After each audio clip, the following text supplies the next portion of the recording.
Bueno, estábamos hablando de segregación espacial territorial. Como decíamos antes, esta segregación entre lo urbano y lo rural también tiene otro tipo de segregación territorial. El capitalismo genera una segregación de tipo geográfica. ¿Sí? ¿A qué me refiero con esto?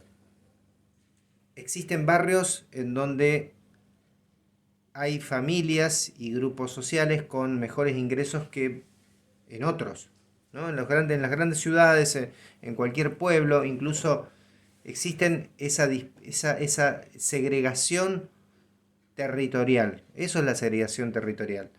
Esa segregación territorial va a producir, por ejemplo, guetos urbanos, ¿sí? Es decir,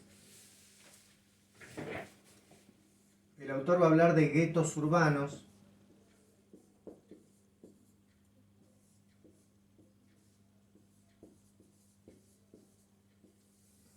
que son algunos lugares que viven como islas, ¿sí? Las personas viven como en islas en donde tienen ciertas condiciones materiales garantizadas para una vida eh, mucho mejor que las que hay en otro lugar, en otro territorio, ¿sí? Ahora bien, ¿qué pasa? Esta segregación territorial también atraviesa el sistema de educación, ¿sí? Porque no va a ser lo mismo una escuela en esto que el autor llama un gueto urbano, ¿no? Escuela X, vamos a ponerle, ¿sí? En un gueto urbano que podría ser un barrio de clase media, con ingresos medios altos, ¿eh? Es decir, en donde concurren por distrito chicos de un determinado sector social, eh, que una escuela que está en un barrio, vamos a poner acá, escuela I, ¿sí? Que está en un barrio de la clase trabajadora, una clase trabajadora atravesada por toda esta realidad económica y social que describíamos antes, ¿sí? Es decir, la realidad social y económica de la escuela X no va a ser la misma que la realidad social de la escuela Y. Por más que las dos escuelas sean públicas, no quiere decir que en la escuela, en el gueto urbano, ¿no? Donde hay familias de ingresos medios altos, eh, la escuela sea privada. No, es la misma escuela pública, son escuelas públicas, pero están condicionadas por una realidad socioeconómica y cultural muy distinta, por condiciones materiales de existencia, de vida, muy distintas. Ustedes podrán verlo a diario en sus salidas de residencia, de las prácticas, y lo van a ver como docentes. O sea, no es lo mismo trabajar en una escuela X o en una escuela Y, porque las escuelas están ubicadas en distintos territorios, con distintas realidades sociales y económicas. Ahora, esa segregación espacial y territorial, ¿sí? Eh, va a decir el autor, va a generar niños que existen al margen de ciertas condiciones necesarias para satisfacer una vida digna o una vida de calidad, ¿sí? Ese es el gran tema de por qué analizamos todo esto, ¿no? Porque la realidad económica y social afecta directamente al desarrollo de la infancia, al tránsito, a la experiencia de la infancia y de la adolescencia. No es inocua a la realidad económica y social en la cual se vive. Entonces, ¿qué va a decir el Fanfani? ¿No? Dice, tenemos niños, dice el autor, que conllevan existencias al margen.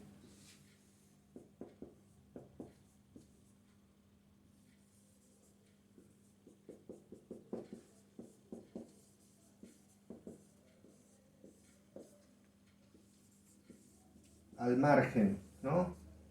Fíjense la palabra margen, ¿no? De ahí cuando hablamos de marginalidad viene de ahí, de estar al margen, de estar marginado. ¿Sí?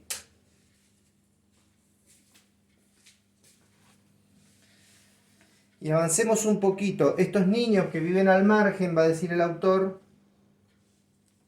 tienen algunos problemas que vamos a identificarlo con estas palabras: miedo,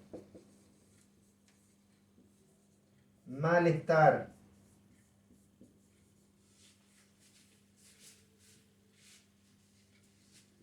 inseguridad.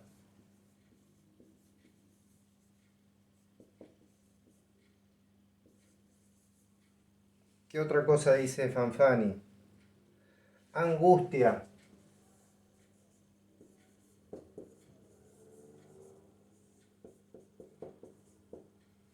Y vamos a sacar otra flechita. Ausencia de porvenir.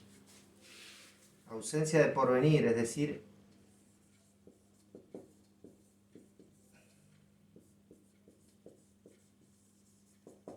dificultades para ver, para integrarse a una condición de vida digna, equitativa, justa, ¿sí?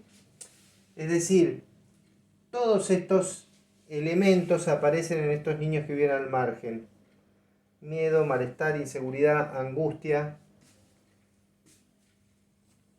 En definitiva, siguiendo un poco el razonamiento del autor, lo que tenemos es una niñez que sufre exclusión, una niñez que es caldo cultivo de la violencia,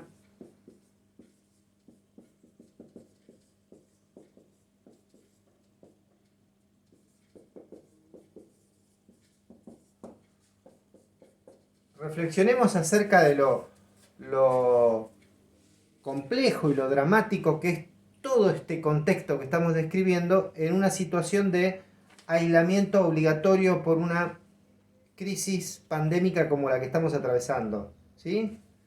Es decir, por una pandemia, no una crisis pandemia, por una pandemia epidemiológica como la que estamos atravesando, ¿sí?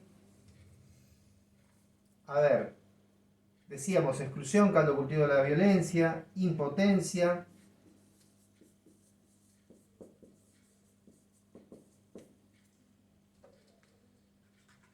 y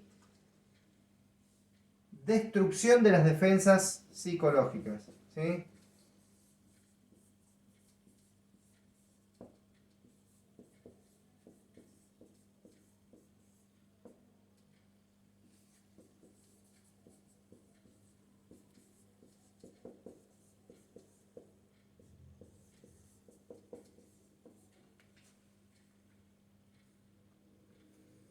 En definitiva, todo esto que describe Fanfani lo caracteriza como una desorganización generalizada de la conducta y de la subjetividad, ¿sí?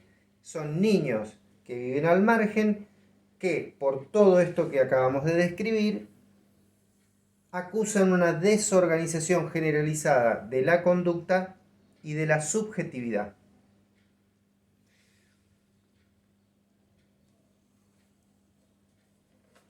Bueno, pasemos ahora a una... Ahora vamos a pasar a ver algunas recomendaciones propositivas que hace el autor para tratar de morigerar este panorama tan pesimista en este nuevo escenario de configuración social y económica que tienen como característica una nueva cuestión social. La cuestión social ya no es la mala paga de los trabajadores o la falta de acceso a las condiciones laborales dignas, sino que es la prescindencia cada vez más grande de la mano de obra.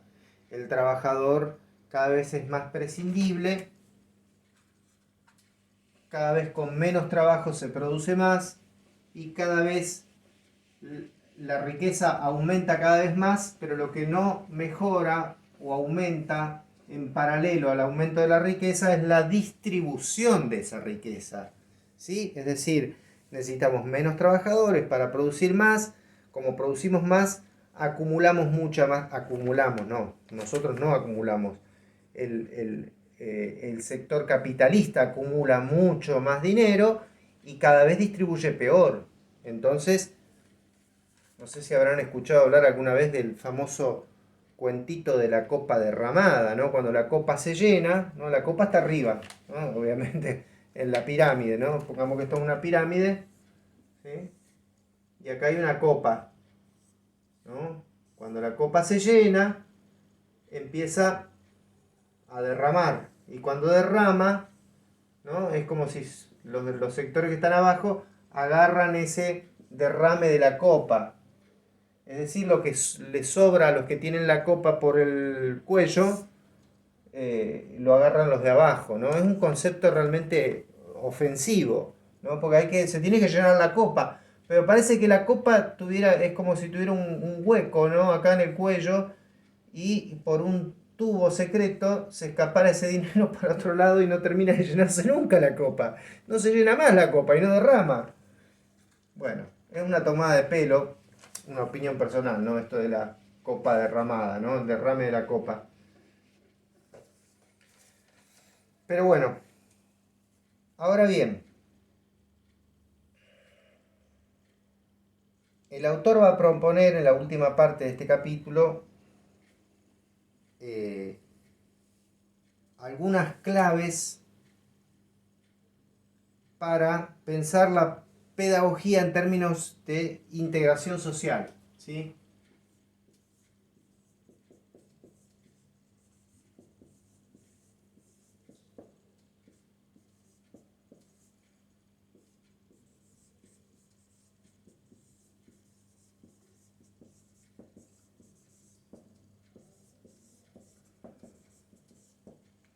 Claro, porque lo que vemos en la medida en que se da esta suerte em, de segregación territorial, ¿no? Es una desintegración social. Entonces, él propone una pedagogía en confluencia con la integración social que tiene que estar pensada en función de producción, trabajo y justicia.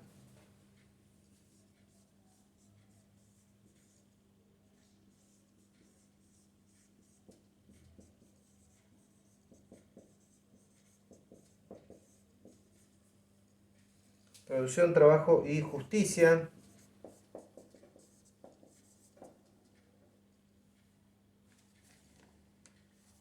En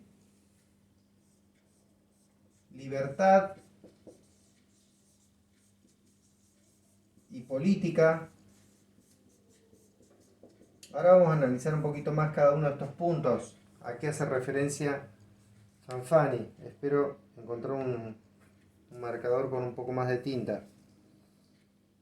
Y construcción de subjetividad y de sentido, ¿sí?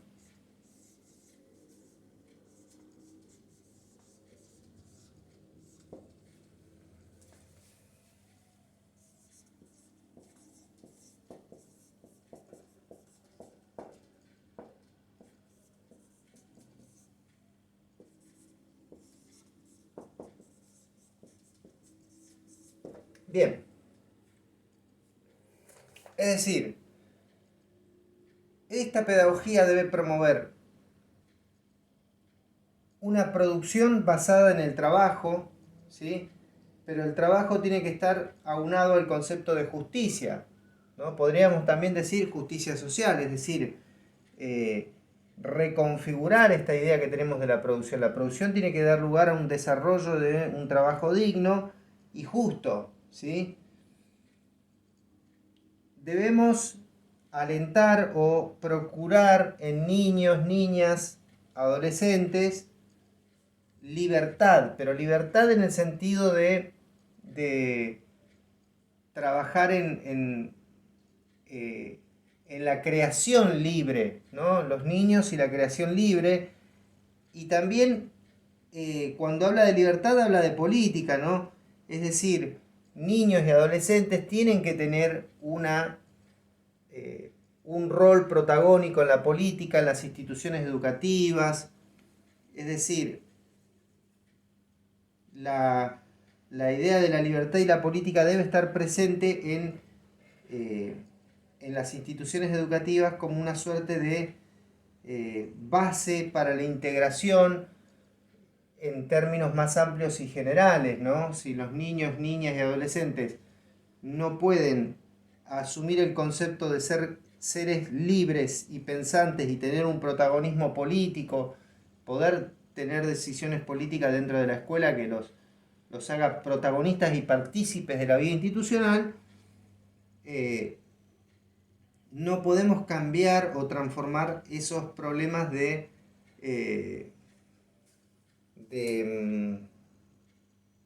¿cómo se llama? De destrucción de las defensas psicológicas, ¿no? Y esa suerte de desorganización generalizada de la conducta y la subjetividad, ¿sí?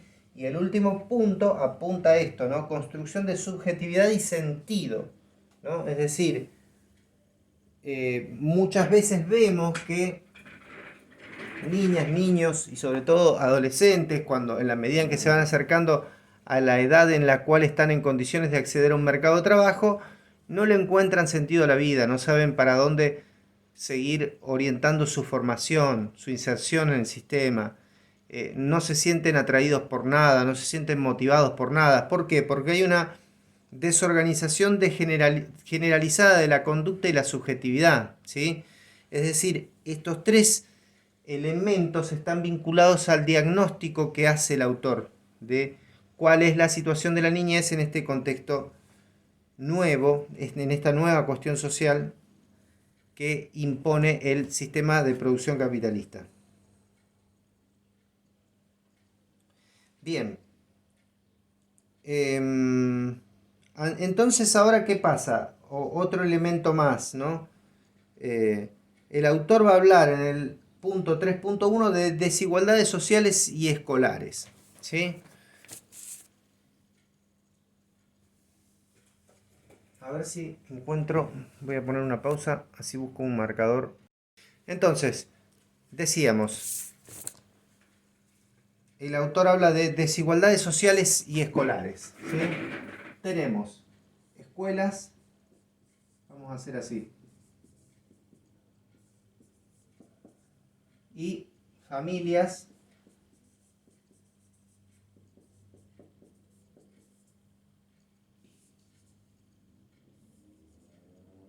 pobres y pobres, ¿sí? Si tenemos escuelas pobres y familias pobres, tenemos un potenciamiento de la pobreza.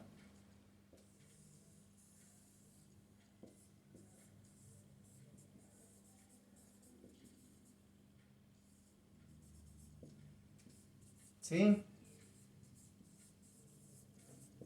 Tenemos un potenciamiento de la pobreza. ¿En qué sentido?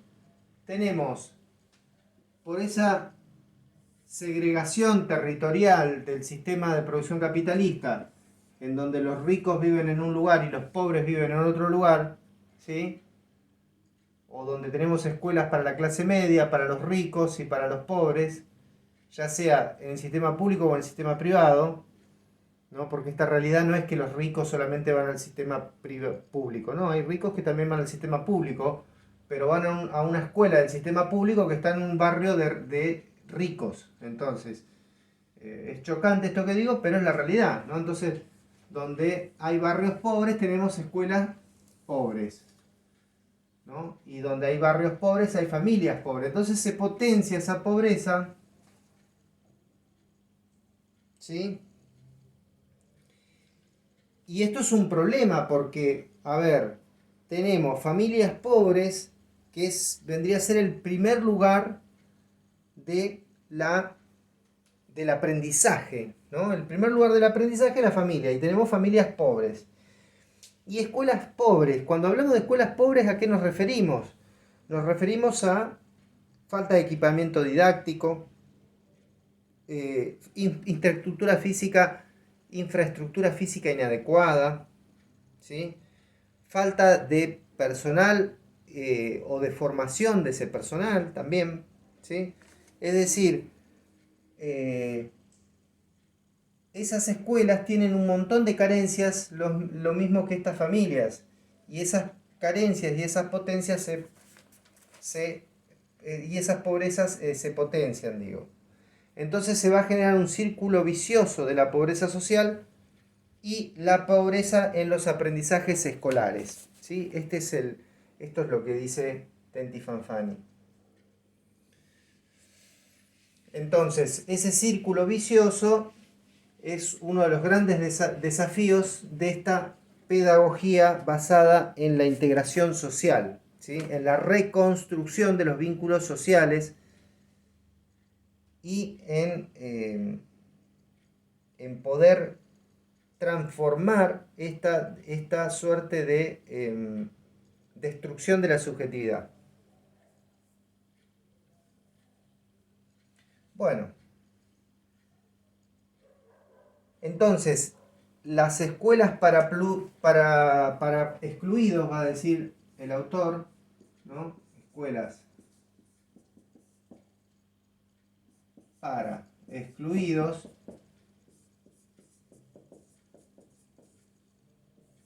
y las escuelas para ricos, acá pongo comillas, escuela para excluidos, escuelas para ricos, van a reproducir la fragmentación del mercado laboral.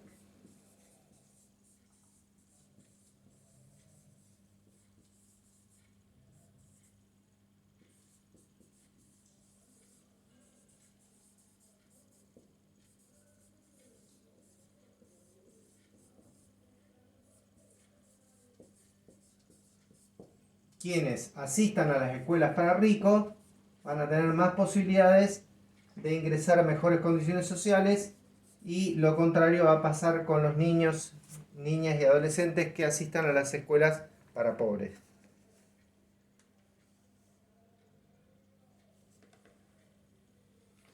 Bueno, entonces, hasta acá tenemos algunos elementos. Voy a hacer una breve pausa y ahora continuamos. Bueno, vamos a ver ahora cómo el autor, así como en el punto anterior analizábamos la pedagogía y la integración social, cómo el autor va a pensar el concepto de la democracia y la ciudadanía en el interior de las escuelas, ¿sí? Es decir, acá en esta parte del texto el autor lo que está haciendo es tirar algunas ideas, algunas proposiciones, ¿no? De cómo podemos salir de este panorama realmente dantesco, ¿no? Este panorama muy lamentable, muy triste. Entonces, democracia y ciudadanía, ¿sí?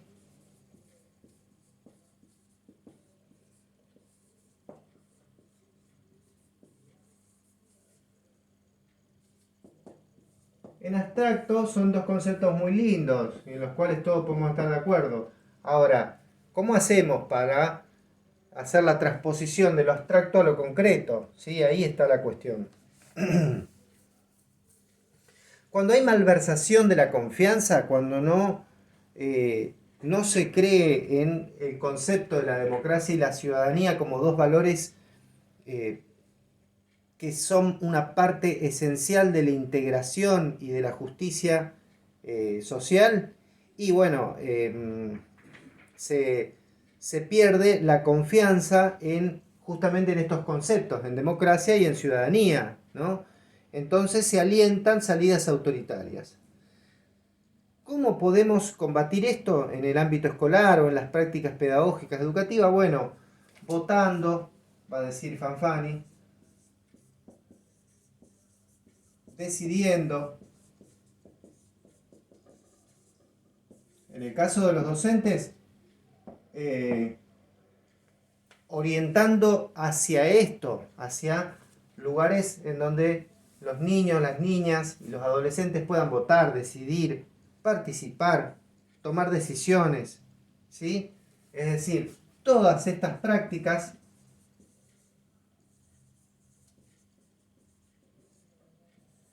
son más importantes que instruir en reglas, ¿no? Y enseñar que cada 4 años se vota a los representantes del cuarto oscuro. No, no, no, no.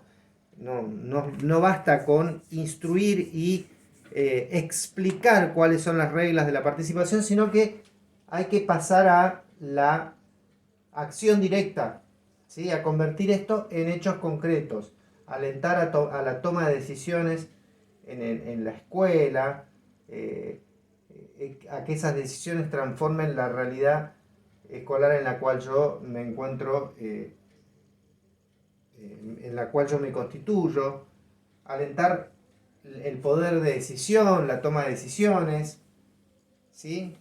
Es decir, pero eso es más que instruir reglas, ¿sí? Va a decir el autor, no bastan los libros, ¿sí?